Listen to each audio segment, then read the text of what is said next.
অনেকে আমাকে প্রশ্ন করে, ভাই আটলান্টিক মহাসাগরে কত লিটার পানি রয়েছে? আটলান্টিক মহাসাগরে কত লিটার পানি রয়েছে তা সম্পূর্ণভাবে বলা সম্ভব নয়। তবে বিজ্ঞান অনুমান করে বলতে পারে আটলান্টিক মহাসাগরে কত লিটার পানি রয়েছে।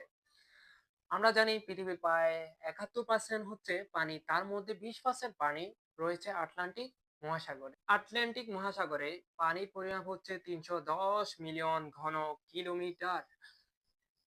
মানে হচ্ছে দৈর্ঘ্য ১ কিলোমিটার, প্রস্থ ১ কিলোমিটার ও উচ্চতায় ১ কিলোমিটারের বিশাল ঘন পানির ব্লক। এরকম ৩১০ মিলিয়ন ঘন কিলোমিটার পানি রয়েছে আটলান্টিক মহাসাগরে। এখন প্রশ্ন হচ্ছে আটলান্টিক মহাসাগরে কত লিটার পানি আছে? আমার হাতে ২ লিটারের একটা বোতল রয়েছে। আমি যদি এটাকে ১ লিটারের বোতল হিসেবে ধরি, এরকম প্রায় ৩১ সেক্সটিলিয়ন লিটার পানি রয়েছে আটলান্টিক মহাসাগরে। অর্থাৎ আপনি যদি ৩১ এর সাথে ২১ টা শূন্য যোগ করেন তখনই হবে ৩১ সেক্সটিলিয়ন লিটার পানি।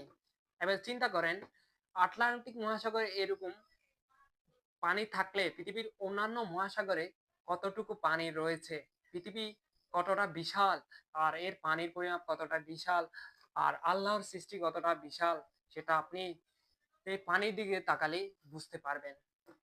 আমার হাতে এই পানিগুলো দেখতে সামান্য হলেও যখন আপনি মহাসাগর মহাসাগরের কথা চিন্তা করবেন তখন আপনার মনে হবে আল্লাহর সৃষ্টি কতটা বিশাল। ভিডিওটি ইউটিউবে দেখে থাকলে সাবস্ক্রাইব করুন আর যদি ফেসবুকে দেখে থাকেন অবশ্যই ফলো করুন। আমি আপনাদের ভালোবাসায় নতুন নতুন ভিডিও দেওয়ার চেষ্টা করব। ধন্যবাদ সবাই।